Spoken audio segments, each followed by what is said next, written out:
திருமணம் முடிந்த முதல் இரவில் என் மனைவி காவியாவின் கரிய நிறத்தை கண்டபோது என் மனம் கோபத்தில் கொதித்தது. நான் அடைந்த ஏமாற்றத்திற்கு அளவே இல்லை. உடனடியாக அவளை விவாகரத்து செய்ய முடிவெடுத்தேன். நான் என் முடிவைச் சொன்னதும் அவள் என் காலடியில் விழுந்து கதறினாள். வேண்டாம், வேண்டாம், என்னை விவாகரத்து செய்யாதீர்கள். நீங்கள் வேண்டுமானால் வேறு ஒரு அழகிய பெண்ணை திருமணம் செய்து கொள்ளுங்கள். நான் இந்த பாழும் வீட்டின் ஒரு மூலையில் பணிப்பெண்ணாக கிடந்து அவள் சேவகம் செய்வேன் என்று அழுதாள். அவள் பேசிய வார்த்தைகள் என் அகங்காரத்திற்கு மேலும் பலம் சேர்த்தது.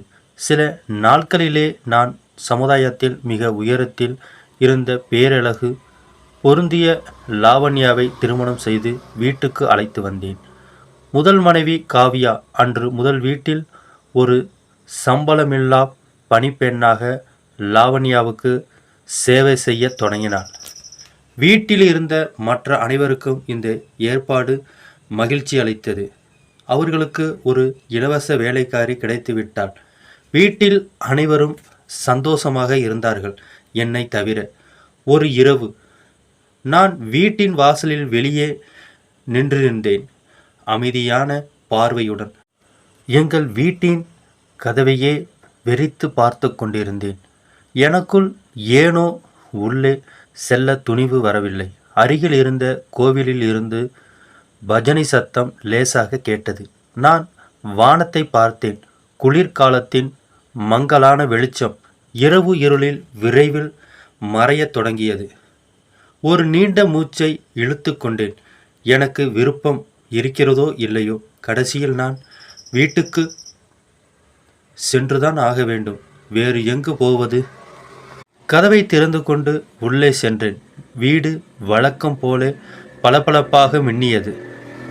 மார்பில் தரையில் என் நிழல் துல்லியமாக தெரிந்தது. இது மாலை நேரமாக இருந்த போதிலும் வீட்டில் எங்கும் ஒரு தூசி துணுக்கு இல்லை. வீடு பலமுறை சுத்தப்படுத்தப்பட்டது இருப்பதை உணர்ந்தேன். என் காலணிகள் மண்ணால் அழுக்கடைந்திருந்தன. நான் ஒவ்வொரு அடியாக எடுத்து வைத்த போதும் தரையில் என் கால்களில் தடங்கள் பதிந்து சென்றன. வரையறுப்பு அறைக்குள் நுழைந்தும் என் கவனம் உள்ளிருந்த காட்சி மீது பதிந்தது. அங்கே ஒரு விதமான கவர்ச்சி இருந்தது. என் மனைவி லாவண்யா சிவப்பு வண்ண ஆடையில் அலங்கரித்து கையில் தேநீர் கோப்பையுடன் தொலைக்காட்சி பார்த்து கொண்டிருந்தாள். அவளை பார்த்ததும் என் உதடுகளில் புன்னகை பூத்தது. அவள் மிகவும் அழகாக இருந்தாள். ஒரு குழந்தைக்கு தாயான பிறகும் அவள் அழகில் எந்த குறையும் இல்லை. நான் உள்ளே வந்ததை கண்டதும் அவள் என்னை அருகில் வந்து அமர சைகை காட்டினாள்.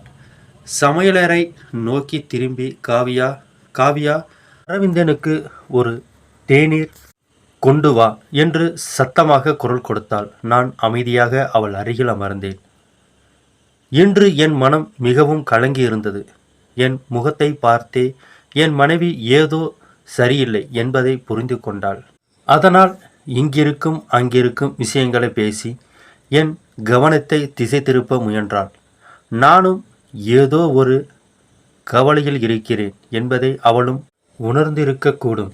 சிறிது நேரத்திலேயே காவியா தேநீருடன் வெளியே வந்தாள். அவளை பார்த்ததும் நான் லேசாக திகைத்தேன். அவள் ஒன்றும் பேசாமல் தேநீரை வைத்துவிட்டு திரும்பிச் சென்றாள். என் மனைவி அவளிடம் இரவு சமையலுக்கான பெரிய பட்டியலை கொடுத்தாள். காவியா தலையை அசைத்துவிட்டு மீண்டும் சமையலறைக்குள் மறைந்தாள். திரும்பி செல்லும்போது தரையில் குழந்தைகளுக்கான பொம்மை ஒன்றை எடுத்து மேசை மீது வைத்தாள். என் கண்கள் அவள் வெகு தூரம் போவதை பார்த்து கொண்டிருந்தன. ஆனால் இப்போது நான் முற்றிலும் அமைதியை இழந்திருந்தேன். கையில் தேநீர் இருந்தும் நான் எங்கோ தொலைந்து போயிருந்தேன். இரவு உணவு மிகவும் சுவையாக இருந்தது. காவியாவின் கைகளில் ஏதோ ஒரு விதமான மாயசக்தி இருந்தது.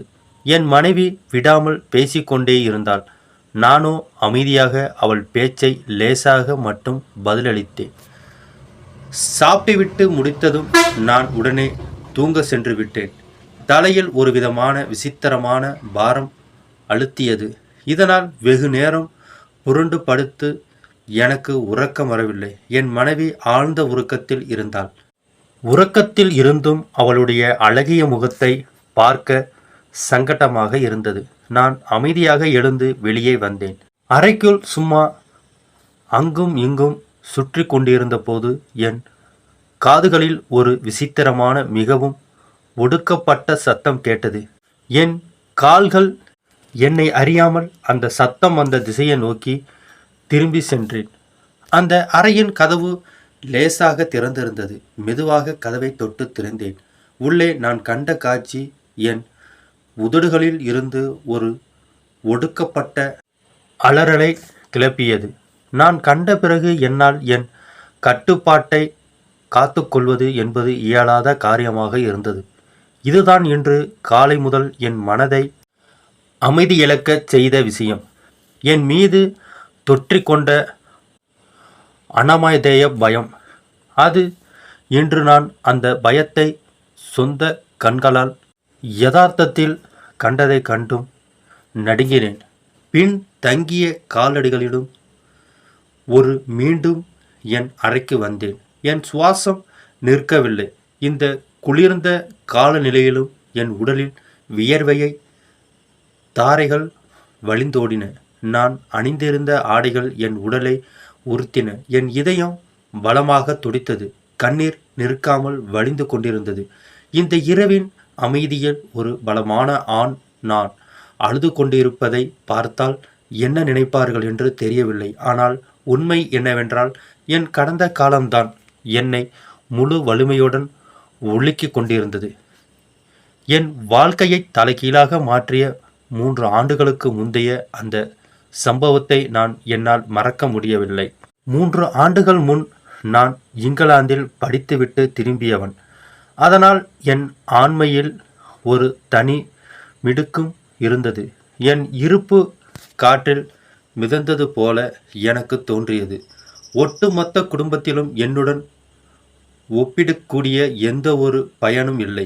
பலர் இந்தியாவில் கல்வி பயிலவே தகுதியற்றவர்களாக இருந்தனர். அவர்களின் பெற்றோர்கள் அவர்களை சிறிது வயதிலேயே பட்டறைகளில் காய்கறி வண்டிகளில் நிறுத்த வேண்டியிருந்தது. ஆனால் என் பெற்றோர்கள் கஷ்டப்பட்டு உழைத்து என்னை இங்கிலாந்தில் படிக்க அனுப்பினார்கள். நானும் புத்திசாலி என்பதால் உதவித்தொகையுடன் பெற்றேன். 4 வருட படிப்பை முடித்து நான் திரும்பிய போது முற்றிலும் மாறியிருந்தேன்.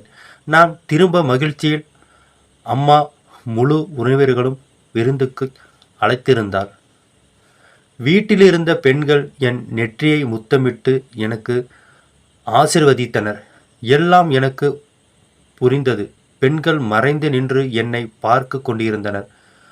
ஒருவருக்கொருவர் சைகை காட்டினர். நான் தங்கள் மருமகனாக வரவேண்டும் என்பதை ஒவ்வொரு குடும்பத்தினும் ஆசையாக இருந்தது. இந்த எண்ணம் எனக்குள் ஒரு விதமான அகங்காரத்தை உருவாக்கியது. நான் ஏன் அகந்தை கொண்டக்கூடாது? நான் அழகானவன், படித்தவன். இந்தியாவிற்கு வந்தவுடனேயே எனக்கு ஒரு சிறந்த வேலை கிடைத்தது. இப்பொழுது வீட்டில் பணமழை கொட்டுவது போலிருந்தது. இவை அனைத்திலும் கூட்டு விளைவு என் ஆளுமையில் ஒரு விசித்திரமான அகந்தையை பிறப்பியது. விருந்தின் போது பல பெண்களின் கண்கள் என் மீது இருப்பதை நான் உணர்ந்தேன். ஆனால் அவற்றை புறக்கணித்தேன். நான் என் விருப்பப்படியே திருமணம் செய்து கொள்வேன். என் மனைவி எனக்கு சமமானவளாக இருக்க வேண்டும் என்ற எண்ணம் என் மனதில் ஆழமாக வேரூன்றியது. விருந்து முடிந்து அம்மா பாத்திரங்களை அடுக்கும்போது மிகவும் மகிழ்ச்சியாக இருந்தாள். அவள் என்னை பற்றி அடிக்கடி புகழ்ந்து பேசினார். இந்த குடும்பம் ஒருபோதும் நமக்கு முக்கியத்துவம் கொடுப்பதில்லை. ஆனால் இப்போது பார், என் மகன் படித்துவிட்டு வந்ததும் எல்லோரும் நம் நலம் விசாரிக்கிறார்கள். என் பெருமையுடன் சொன்னாள். நான் சிரித்தேன். அப்போது அவள் அப்பாவிடம் அமர்ந்து என்னை தன் பெண்ணுக்கு திருமணம் செய்யுமாறு பேசிய ஒரு உறவினரை பற்றி கூறத் தொடங்கினார். எனக்கு கோபம் வந்தது. அம்மா, எனக்கான வரன் பார்க்க தேவையில்லை. நான் என் விருப்பப்படியே திருமணம் செய்ய செய்து கொள்வேன் என்றேன். ஆனால் அம்மாவின் முகத்தில் இருந்த புன்னகை மறைந்தது. இப்படி பேசாதே, உன் இஷ்டப்படி எங்கிருந்தாவது ஒரு பெண்ணை இழுத்து வருவாய். திருமணத்திற்கு முன் சாதி, குலம், குடும்பம் எல்லாவற்றையும் பார்க்க வேண்டும். எல்லாவற்றையும் விட முக்கியம் அவள் வீட்டை நிர்வகிக்க தெரிந்தவளாக இருக்க வேண்டும். அதனால் திருமணத்தை நான் என் விருப்பப்படியே செய்து வைப்பேன். கவலைப்பட வேண்டாம். உனக்காக நான் ஒரு வரத்தை போன்ற பெண்ணை தேடியிருப்பேன் என்றாள். அம்மாவின் பேச்சை கேட்டு நான் சிரித்தேன். தேடியது நான் என்றாலும் அம்மா என்றாலும் எனக்கு ஒரு வைரத்தை போன்ற பெண்ணே தேவைப்பட்டாள். அப்போது என் அலைபேசி ஒலித்தது. நான் அதை எடுத்துக்கொண்டு வீட்டை விட்டு வெளியே சென்றேன். ஆனாலும் அம்மாவின் பேச்சே என் மனதில் ஓடிக்கொண்டு இருந்தது. திருமண கனவுகள் ஏற்கனவே மனதில் இருந்தன. எந்த ஒரு இளைஞன் தான் திருமணம் செய்ய விரும்ப மாட்டான்? நல்ல வீடு, நல்ல படிப்பு, பணத்துக்கு பற்றாக்குறை இல்லை. எனக்கு தேவையெல்லாம் என் தோளோடு தோள் நின்று நடக்கக்கூடிய ஒரு அழகான விவேகமான மனைவிதான். ஒரு நாள் நான் அலுவலகத்தில் இருந்து வீட்டுக்கு வந்தபோது வீட்டில் ஏதோ ஒரு விசித்திரமான பரபரப்பு இருந்தது.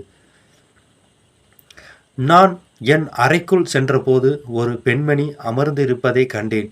என்னை பார்த்ததும் அவள் திடீரென்று எழுந்து என் நெற்றியை முத்தமிட்டாள். உற்று பார்த்தேன். அவளின் முகம் ஓரளவு பரிசித்திரமாக தெரிந்தது. நான் கேள்விக்குறியுடன் அம்மாவை பார்த்தேன். அம்மா சிரித்தாள்.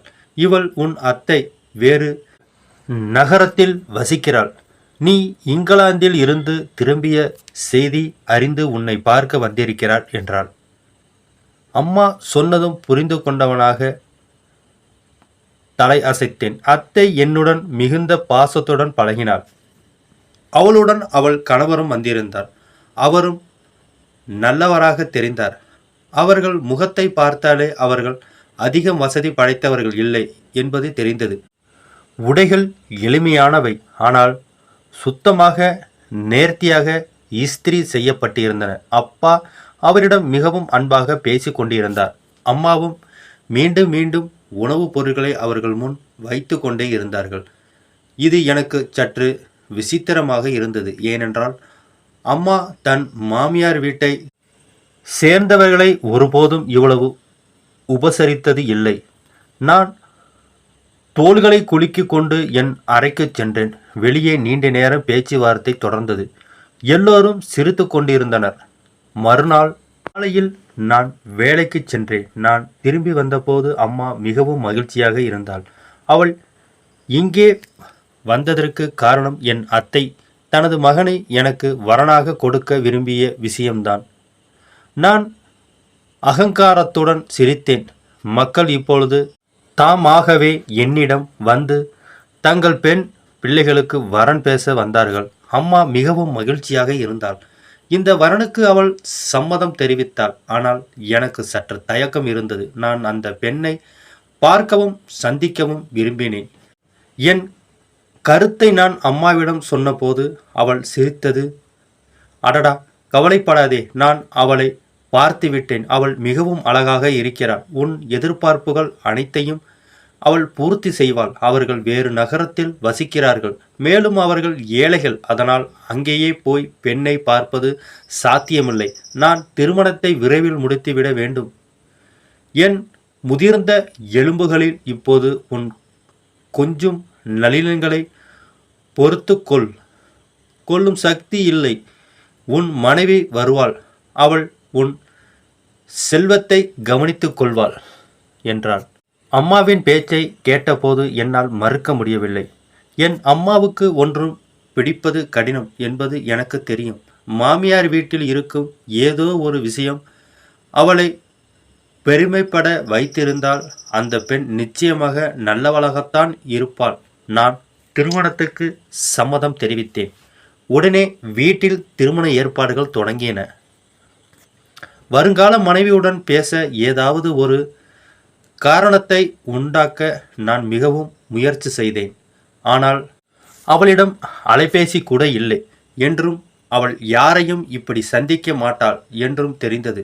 சரி, பரவாயில்லை, திருமணத்திற்கு இன்னும் எத்தனை நாட்கள்தான் இருக்கின்றன என்று எனக்கு நானே சமாதானம் சொல்லிக் கொண்டேன். அலுவலகத்தில் என் நண்பர்கள் அனைவருக்கும் என் திருமண செய்தி தெரிந்தது. அனைவரும் எனக்கு வாழ்த்து தெரிவித்தனர். அவர்கள் அனைவரும் உயர்தரத்தினர் என்பதால் நகரத்தில் மிகப்பெரிய திருமண மண்டபத்தில் வரவேற்பு நிகழ்ச்சி நடந்த நான் முடிவு செய்தேன். என் மனைவியுடன் நான் மேடையில் நிற்கும் பொழுது அனைவரையும் பார்வையும் எங்கள் இருவர் மீதும் இருக்கும் என்று நான் நினைத்தேன். திருமண நாளும் வந்தது. நான் தாராளமாக பணத்தை செலவழித்தேன். ஊர்வலகத்தில் ஒவ்வொரு விஷயத்தையும் கவர்ச்சியாக உருவாக்கினேன். நாங்கள் திருமண ஊர்வலத்துடன் வேறு நகரத்துக்கு செல்ல வேண்டியிருந்தது. பயணத்தின் களைப்பால் அனைவரும் சோர்வடைந்திருந்தாலும் திருமணத்தின் மீதான ஆர்வம் எனக்கு அதிகமாக இருந்தது. ஆனாலும் ஒரு சிறிய வீட்டில் நான் மாப்பிள்ளையாக அமர்ந்தபோது எனக்கு புழுக்கம் ஏற்பட்டது. அங்கே அமர்ந்திருப்பது எனக்கு சுத்தமாக பிடிக்கவில்லை. திருமணத்தை மண்டபத்திலேயே செய்யும்படி அத்தையிடம் சொல்லி அம்மாவிடம் நான் கூறியிருந்தேன். ஆனால் அவர்கள் தங்கள் சிறிய வீட்டிலேயே எல்லாவற்றையும் முடித்து விட்டார்கள். நான் எதுவும் பேசாமல் அமைதியாக அமர்ந்திருந்தேன். என் மணமகளுக்காக ஆவலுடன் காத்திருந்தேன். சிறிது நேரத்திலேயே திருமண மந்திரங்கள் ஒலிக்கப்பட்டது. திருமணம் முடிந்தது. நான் கேள்விக்குறியுடன் அம்மாவை பார்த்தேன். எனக்கு பசி அதிகமாக இருந்தது. ஆனால் மணமகள் வீட்டார் எதையும் சாப்பிடவோ குடிக்கவோ கொடுக்கவில்லை. கடைசியில் சோர்வடைந்து என் மாமனாரிடம் கேட்கவே செய்துவிட்டேன். என் கேள்வியை கேட்டதும் அவர் அமைதியாகிவிட்டார். பின்னர் அவர், மருமகனே, நான் ஏற்கனவே சொன்னேனே, திருமண ஊர்வலத்திற்கு வந்தவர்களுக்கு எங்களால் உணவு கொடுக்க முடியாது என்று. உன் அம்மாவுடன் ஏற்கனவே பேசியிருந்தேன். உன் அம்மாதான் ஊர்வலத்திற்கு வந்தவர்களுக்கு உணவை அவள் சொந்தமாக ஏற்பாடு செய்வதாக சொன்னார் என்றார். அவர் இதை சாதாரணமாக சொன்னார். ஆனால் என் மீது இடியை இறக்கியது போலிருந்தது. எனக்கு கோபம் அதிகமானது. இது அப்பட்டமான அவமானம்.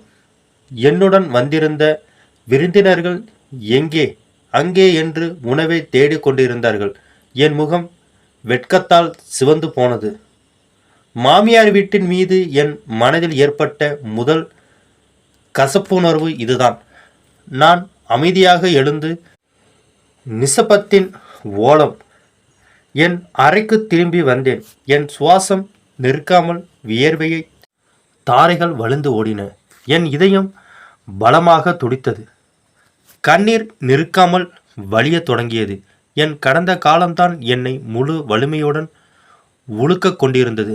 3 வருடங்களுக்கு என் அகங்காரத்தால் நான் எடுத்த முடிவின் விபரீதத்தை இன்று நான் உணர்ந்தேன்.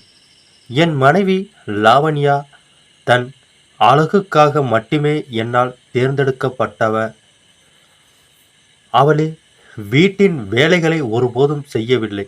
எல்லா வேலைகளும் காவ்யாவின் தலையின் மீது விழுந்தன.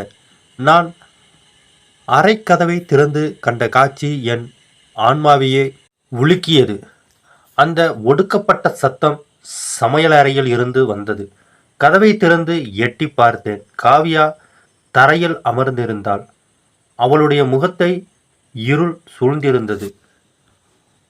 அடுப்படையில் இருந்த மண்ணெண்ணெயை விளக்கின் மங்கலான ஒளியில் அவள் தன் முழங்கால்களை கட்டிக்கொண்டு அதில் தன் முகத்தை புகைத்து அழுது கொண்டிருந்தாள். அவளது அழுகை சத்தம் இல்லாமல் உடலை உலுக்கிக் கொண்டிருந்தது. அவள் கைகள் அழுத்த பிடித்திருந்த ஒரு காகிதத்தை கவனித்தேன். அது அம்மாவின் நகை பட்டியலோ அல்லது லாவண்யா கொடுத்த மளிகை பட்டியலோ அல்ல. அது மருத்துவ சீட்டு போலிருந்தது. நான் அவளை உற்று பார்த்தேன். அவள் கால்களில், குறிப்பாக கணுக்காலில் பல வீக்கங்கள் இருந்தன. அநேகமாக நாள் முழுவதும் உழைத்து அவளுக்கு ஓய்வே இருந்திருக்காது. ஆனால் அவளை மிகவும் உலுக்கியது. கண்ணீருக்கு காரணமானது அவள் கையிலிருந்த கடிதம்தான். நான் மெதுவாக அவள் அருகில் சென்றேன். அவள் என் வருகையை உணர்ந்ததும் நிமிர்ந்து பார்க்கவில்லை. காவியா என்று என் குரல் மிகவும் மெலிதாக வந்தது. அவள் பயத்துடன் நிமிர்ந்தாள். கையில் இருந்த காகிதத்தை கசக்கி மறைக்க முயன்றாள். அது என்ன என்று கேட்டேன். அவள் உதடுகள் நடுங்கின. அது அது ஒன்றுமில்லை எஜமானே, நாளைய மல்லிகை பட்டியல் என்று பொய் சொன்னாள். காவியா என்று இப்பொழுது என் குரல் அழுத்தமாக இருந்தது. அவள் கைகள் தளர்ந்தன. காகிதம் தரையில் விழுந்தது. நான் அதை எடுத்து படித்தேன். அது ஒரு மருத்துவ பரிசோதனையின் அறிக்கை. என் கண்களை என்னால் நம்ப முடியவில்லை. அந்த அறிக்கையில் கடந்த 6 மாதங்களாக அவளுக்கு புற்றுநோயின் ஆரம்பிக்கப்பட்ட சிகிச்சை அளிக்கப்பட்டு வருகிறது என்று இருந்தது. அதிகப்படியான வேலைப்பளு, சத்துள்ள உணவின்மை ஆகியவற்றால் அவள் உடல்நிலை மிகவும் மோசமடைந்து வருவதாகவும் மருத்துவர் குறிப்பிட்டிருந்தார். அந்த வீக்கங்கள் எல்லாம் நோயின் விளைவு. ஆனால் அவள் ஒருபோதும் யாரிடமும், என்னிடம் கூட ஒரு வார்த்தை சொல்லவில்லை. 6 மாதங்களுக்கு முன் நான் அவளை விவாகரத்து செய்ய முடிவெடுத்த போது அவள் ஏன் மறுமணம் செய்ய சொன்னாள் என்று இன்றுதான் எனக்கு புரிந்தது. அவளுடைய மரணம் நிச்சயம் என்பதை அவள் அறிந்திருக்கிறாள். அவள் என்னை விட்டு சென்றாள். நான் நிதாராகி விடுவேன். அதனால்தான் என் மகிழ்ச்சி தொடர வேண்டும் என்பதற்காகவே அவள் மறுமணத்தை ஏற்றாள். என் அகங்காரத்துக்காக ஒரு புதிய அழகிய பெண்ணை மணந்தும் அந்த பெண் என் வீட்டை ஒருபோதும் நிர்வகிக்கவில்லை. இந்த வீட்டை சுத்தம் செய்ததும், என் உணவு சுவை சேர்த்ததும், என் மகிழ்ச்சிக்காக தன் மரண வழியை கூட மறைத்து வைத்ததும் ஒரு பணிப்பெண்ணாக கிடந்த காவியாத்தான். அவள் கருப்பாக இருந்தாலும், ஆனால் என் அகங்காரத்தையும் லாவண்யாவின் பொலிவையும் விட அவளுடைய இதயம் மென்மையானது, தூய்மையானது, வைரத்தை விட பளபளப்பானது. நான் கதறி அழுதேன். இன்று என் அகங்காரம் ஒரு கரிய பெண்ணின் காலடியில் நொறுங்கி போனது. யாரோ ஒரு தெரிந்தவர்களுக்கு தொலைபேசி மூலம் உணவு ஏற்பாடு செய்ய சொன்னேன். சிறிது நேரத்தில் திருமண ஊர்வலத்திற்கு வந்தவர்களுக்கான உணவு வந்தது. நான் அம்மாவிடம் ஏதோ கேட்க விரும்பினேன். ஆனால் அது சரியான நேரமாக இல்லை. சரி, பரவாயில்லை என்று எனக்கு நானே சமாதானம் சொல்லிக்கொண்டேன். என் மணமகள் காவியா என் எதிரில் கொண்டு வந்து அமர்த்தப்பட்ட போது எனக்கு சிறிது நிம்மதி கிடைத்தது. அவள் உயரமாக இருந்தாள். முகத்தை முக்காட்டால் மூடியிருந்தாள். அவள் அலங்கரிக்கப்பட்ட கோலத்தை பார்த்ததும் நிச்சயம் அவள் மிகவும் அழகாக இருப்பாள் என்று நினைத்தேன். சிறிது நேரத்தில் ஊர்வலம் நகரத்தை நோக்கி புறப்பட்டது. நாங்கள் திரும்பி வந்தபோது இரவு வெகு நேரமாகிவிட்டது. நான் ஆவலுடன் காத்திருந்தேன். ஆனால் என் அம்மா சடங்குகளை முடிக்க அவசரப்பட்டாள். சிறிய சடங்குகள் செய்து முடிக்க இரவு 12 மணி ஆகிவிட்டது. கடைசியில் நான் என் அறைக்கு செல்ல விரும்பியிருக்கிறேன் என்று அம்மாவுக்கு சைகை காட்டினேன். என் சைகையை அனைவரும் பார்த்து சிரிக்கத் தொடங்கினர். பிறகு அம்மா என் மனைவியை கூட்டிக் கொண்டு அறைக்கு சென்று சிறிது நேரம் கழித்து வெளியே வந்தாள். அவள் முகத்தில் ஒரு விசித்திரமான சிரிப்பு இருந்தது. அதன் காரணம் எனக்கு புரியவில்லை. விருந்தினர்கள் அறையை விட்டு வெளியேறியதும் நான் கதவை பூட்டிவிட்டு திரும்பினேன். படுக்கையில் என் மனைவி அவளது லேசாங்காவை விரித்து அமர்ந்திருந்தாள். அறை உண்மையான பூக்களால் மிகவும் அழகாக அலங்கரிக்கப்பட்டு இருந்தது. நான் மெதுவாக கடந்து அவள் முன் சென்று அமர்ந்தேன். இன்று என் விருப்பங்கள் நிறைவேறும் நாள். என் ஒளிரும் வாழ்க்கையில் இருந்த ஒரு குறை இன்று பூர்த்தியடைந்தப்பட்டது. ஒரு அழகான மனைவி, அவளது இருப்பு எனக்கு முழுமையை தந்தது. நான் கையை நீட்டி அவள் முக்காட்டை தூக்கினேன். அடுத்த கணம் என் காலடியில் இருந்த பூமி விலகியது. என் கண்கள் ஆச்சரியத்தில் நிலை குலைந்தன. காரணம், எதிரில் அமர்ந்திருந்தது என் அத்தையின் மகள்தான். அவள் சிரித்து கொண்டிருந்தாள். ஆனால் அந்த சிரிப்பில் எந்த தனிப்பட்ட பொலிவுடன் இல்லை. அவளது நிறம் மிகவும் கருப்பாக இருந்தது. முகமும் சாதாரணமாகத்தான். எல்லாவற்றுக்கும் மேலாக அவளுடைய வலது கன்னத்தில் ஒரு பெரிய பருவம் போன்ற மச்சம் இருந்தது. என் மனதில் ஒரு அதிர்ச்சி அலை எழுந்தது.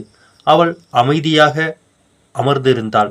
ஒருவேளை என் பாராட்டுக்காகவே அல்லது சடங்குகளுக்காகவே காத்திருந்தாள். ஆனால் ஒரு பார்வை பார்த்த பிறகு எனக்கு மீண்டும் அவளை பார்க்க தோன்றவில்லை. துக்கமும் சோகமும் என் மூளை நரம்புகளில் இறுகின. அம்மா என்ன செய்தார்? நீ மிகவும் அழகானவள் என்று சொன்னாய். ஆனால் உன் உருவம் அப்படி இருக்கிறது. உன்னை ஒருமுறை பார்த்த பிறகு என்னால் மீண்டும் பார்க்க முடியாது. நீ என் எதிர்பார்ப்புகளை நிறைவேற்றவில்லை. நான் உன்னை பார்க்காமல் திருமணம் செய்து கொண்டது ஒரு மிகப்பெரிய தவறு. இந்த கடுமையான வார்த்தைகள் என் வாயிலிருந்து வெளிவந்தன. அதுவரை லேசாக சிரித்து கொண்டிருந்தவள் திடீரென்று என்னை பார்த்தாள். என் வார்த்தைகள் அவள் கண்களில் கண்ணீரை கொண்டு வந்திருந்தன. நான் அவளை வெறுப்புடன் பார்த்தது. முகத்தை திருப்பிக் கொண்டேன். எனக்கு எப்போதும் வெள்ளை நிறத்தில் மீதே விருப்பம் இருந்தது. என் மனைவியின் நிறம் இவ்வளவு கருப்பாக இருக்கும் என்று நான் கனவிலும் நினைத்ததில்லை. அவளது கருகிய நிறத்தின் மீது பூசப்பட்ட ஒப்பனை அவளை இன்னும் அசிங்கமாக காட்டியது. நான் பயத்துடன் படுக்கையில் இருந்து இறங்கி, நான் உனக்கு விவாகரத்து கொடுப்பேன். நான் உன்னை என் மனைவியாக வைத்துக்கொள்ள முடியாது. நாளை வரவேற்பு நிகழ்ச்சியில் மக்கள் உன்னை பார்த்து என்னை கேலி செய்வார்கள் என்றேன். என் இந்த வார்த்தைகள் அவள் முகத்தில் ஒருவித அமைதியை பரப்பின.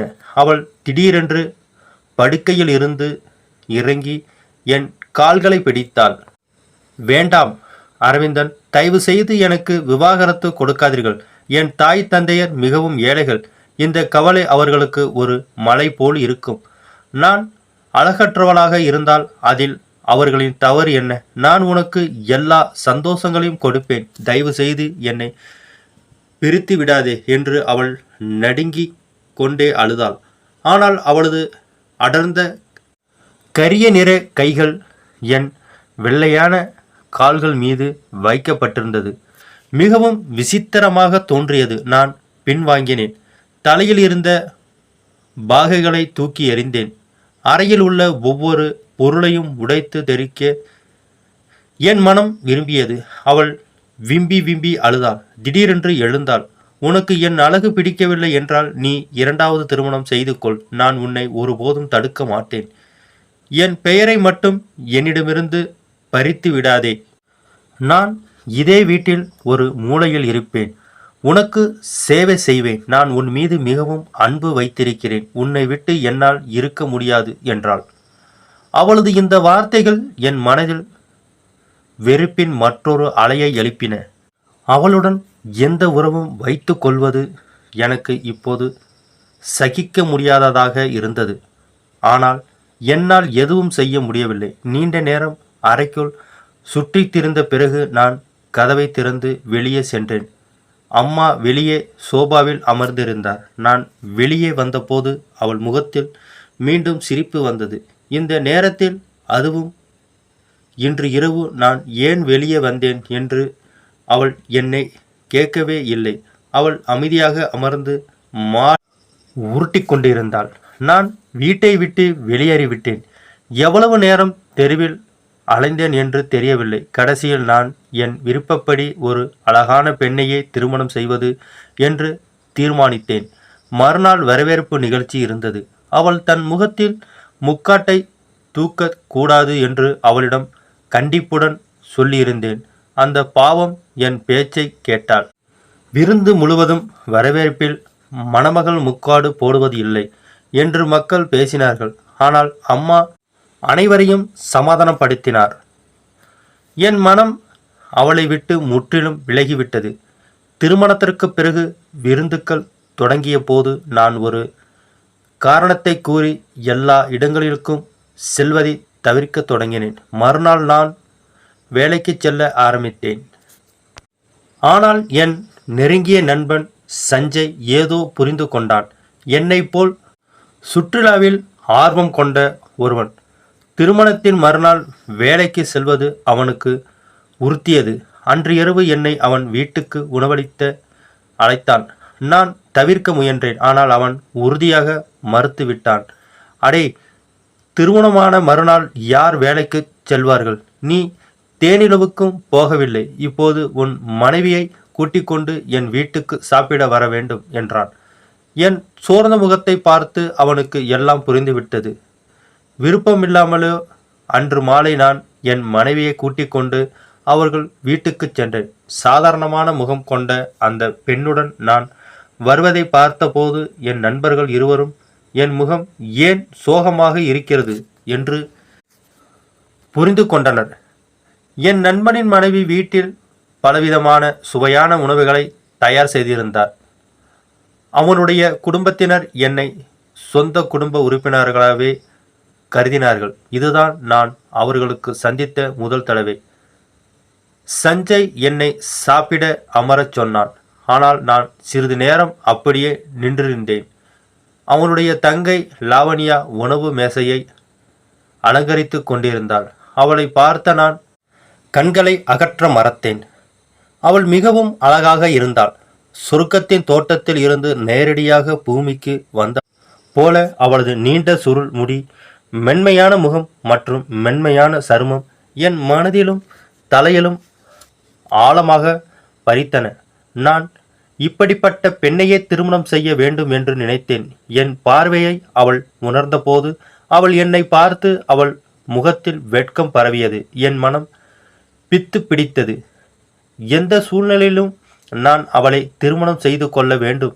என் அழகற்ற மனைவி இதையெல்லாம் அமைதியாக பார்த்து கொண்டிருந்தாள். அவள் மிக குறைவாகவே சாப்பிட்டாள். சஞ்சய் வீட்டில் இருந்து திரும்பிய போது நான் என் மனதுக்குள் ஒரு முடிவை எடுத்தேன். நான் சஞ்சீவின் தங்கையிடம் பேசப் போகிறேன். நான் அதிகம் தாமதிக்கவில்லை. மறுநாளே என் மனதில் இருந்த அனைத்தையும் என் நண்பரிடம் சொல்லிவிட்டேன். அவன் திகைத்து போனான். ஆனால் அரவிந்தன், 2 நாட்களுக்கு முன்புதான் உன் திருமணம் நடந்தது. என்னால் நான் குழப்பமடைந்தேன். எனக்கு அப்படிப்பட்ட அழகற்ற மனைவி வேண்டாம். அவள் அம்மாவின் தேர்வு. நான் என் விருப்பப்படி திருமணம் செய்து கொள்ள விரும்புகிறேன். நான் உன் தங்கைக்கு உலகில் உள்ள எல்லா சந்தோஷங்களையும் கொடுப்பேன் என்று அவனுக்கு எல்லா வகையிலையும் நம்பிக்கை கொடுத்தேன். என் அபாரமான அந்தஸ்து, சிறந்த வேலை மற்றும் பணத்தின் வசதி ஆகியவற்றை அவனை சிந்திக்க வைத்தன. கடைசியில் அவன் என் பக்கம் முடிவெடுத்தான். என் திருமணத்திற்கு சம்மதம் தெரிவித்தான். அன்று நான் மிகவும் மகிழ்ச்சியாக இருந்தேன். வீட்டுக்கு வந்தவுடன் நான் முதலில் அம்மாவிடம் சொன்னேன். என் பேச்சை கேட்டு அவள் முகத்தில் எந்த ஆச்சரியமும் இல்லை. எல்லாம் ஏற்கனவே தீர்மானிக்கப்பட்டது போல. ஒரு வாரத்தில் லாவண்யா உடன் என் திருமணம் நடந்தது. நான் அவளை வீட்டுக்கு அழைத்து வந்தேன். அவளது அழகையும் ஒப்பனைகளையும் பார்த்த என் முதல் மனைவி காவியா சில வினாடிகள் அப்படியே நின்றாள். பிறகு அமைதியாக அறையை விட்டு வெளியேறினாள். நான் அலமாரியில் இருந்த அவளது ஆடைகள் அனைத்தையும் எடுத்து சோபாவில் வைத்து, இந்த அறையில் இனி லாவண்யா இருப்பாள். நீ அம்மாவின் அறையில் அல்லது ஸ்டோர் ரூமில் சேமிப்பு கிடங்கு தூங்கு என்று வெறுப்புடன் சொன்னேன். அவள் எதுவும் பேசவில்லை. ஆனால் அவள் கண்களில் கண்ணீர் நிச்சயமாக மின்னியது. அவள் அமைதியாக ஸ்டோர் ரூமில் தனக்கான இடத்தை படுக்கையாக மாற்றிக்கொண்டாள். அம்மா காலை முதல் இரவு வரை அவளை வேலை வாங்கினாள். அவளுக்கு ஒரு இலவச பணிப்பெண் கிடைத்தது போல. அம்மா அவளை திரும்ப திரும்ப கத்திக்கொண்டே இருந்தாள். அவமானப்படுத்தினார்கள். என் அமைதியான சுபாசமுள்ள அம்மாவின் இந்த கோலத்தை நான் ஒருபோதும் பார்த்ததில்லை என்பதால் ஆச்சரியப்பட்டேன். ஆனால் எனக்கு காவியாவின் மேல் எந்த ஆர்வமும் இல்லை. அதனால் அம்மா அவர்களுடன் எப்படி நடந்தாலும் எனக்கு பெரிதாக தெரியவில்லை. நான் என் புதிய வாழ்க்கையில் மூழ்கியிருந்தேன். லாவண்யா ஒரு நவநாகரிக பெண். அவள் புதிய ஸ்டைலான உடைகளை அணிவாள். எப்போதும் ஒப்பனையுடன் இருப்பாள். அவளது அழகைக் கண்டு நான் மிகவும் மகிழ்ச்சியடைந்தேன். வீட்டில் இருந்த எல்லா வேலைகளையும் காவ்யா செய்து கொண்டிருந்தாள். ஆனால் லாவண்யாவுக்கு எந்த வேலையும் செய்ய தெரியவில்லை. திருமணமான சில நாட்களில் நான் லாவண்யாவை கூட்டிக் கொண்டு தேனிலவு சென்றேன். ஐரோப்பாவில் ஒரு நீண்ட சுற்றுலா முடிந்து திருப்பி வந்தபோது லாவண்யா கர்ப்பமாக இருந்ததாக தெரிந்தது.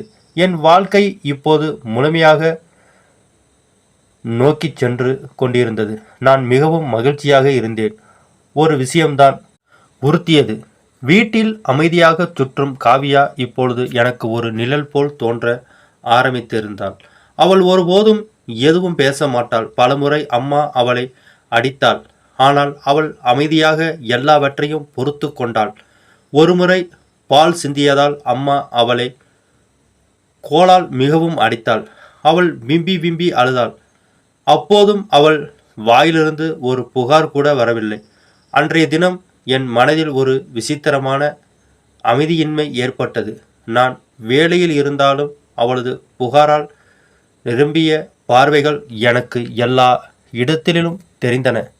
இன்னும் நான் அதனால்தான் சீக்கிரம் திரும்பி வந்தேன். இப்பொழுது இரவு நேரத்தில் நான் கண்டதை பார்த்ததும் என்னால் சத்தம் போட்டு அழாமல் இருக்க முடியவில்லை. என் குழந்தை சத்தமாக அழுது கொண்டிருந்தது. நான் எழுந்து அதை பார்த்தேன். லாவண்யா கவலையின்றி தூங்கிக் கொண்டிருந்தாள். நான் அவளை உலுக்கி குழந்தையின் அழுகையில் அவள் கவனத்தை திருப்பினேன். ஆனால் அவள் ஒருக்கணித்து படுத்து மீண்டும் தூங்கிவிட்டாள். நான் ஒரு நீண்ட மூச்சு விட்டேன். அவள் பார்க்க அழகாக இருந்தாள். ஆனால் அவளிடம் சுத்தமாக பொறுப்பு என்ற பெயரே இல்லை. இரவு முழுவதும் குழந்தை அழுது கொண்டிருந்தாள். நான் தான் அதை பார்த்து கொள்வேன்.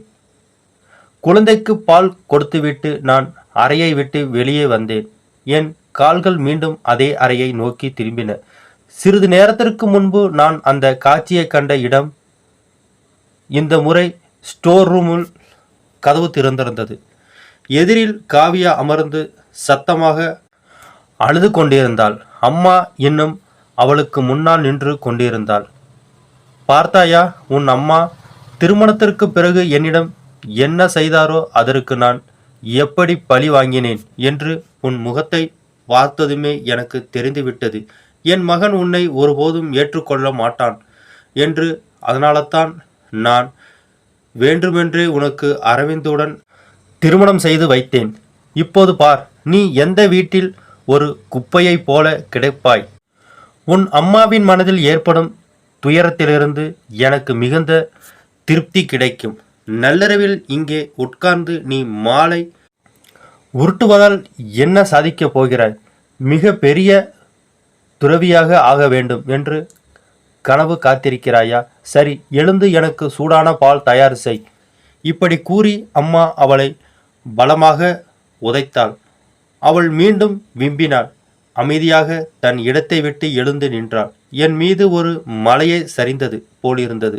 அம்மா தனது பழைய பகை உணர்வை நிறைவேற்றுவதற்காக என்னை ஒரு கருவியாக பயன்படுத்தியிருந்தாள்.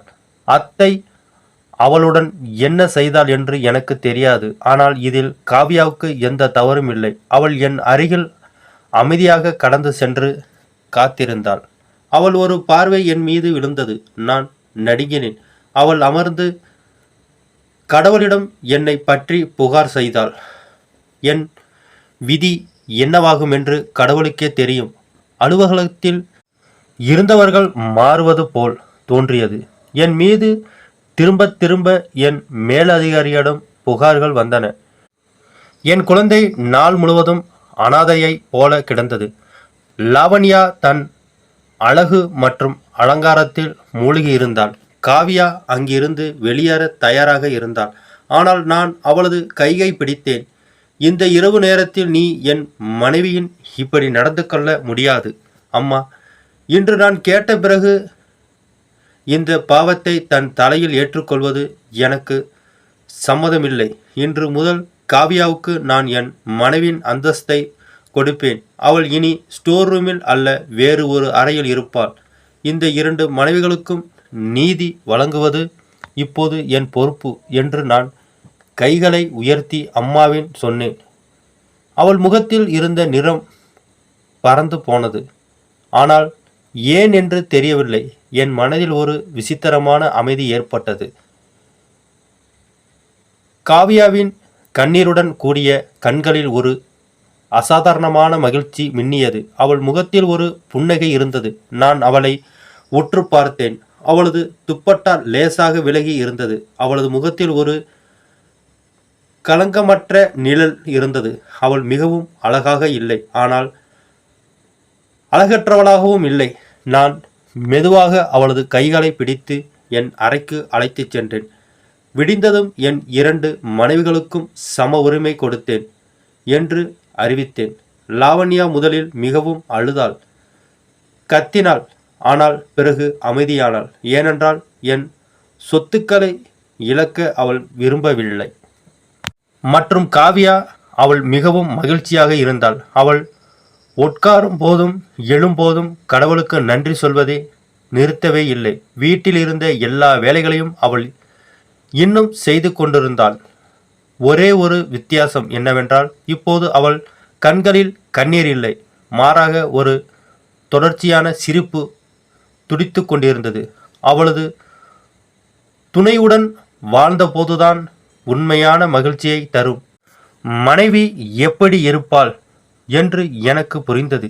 என் ஆடைகள், காலணிகள் எப்பொழுதும் தயாராக இருந்தன. அவள் தன் கைகளால் எனக்கு சூடான உணவை பரிமாறினாள். ஒருபோதும் புகார் சொன்னதில்லை.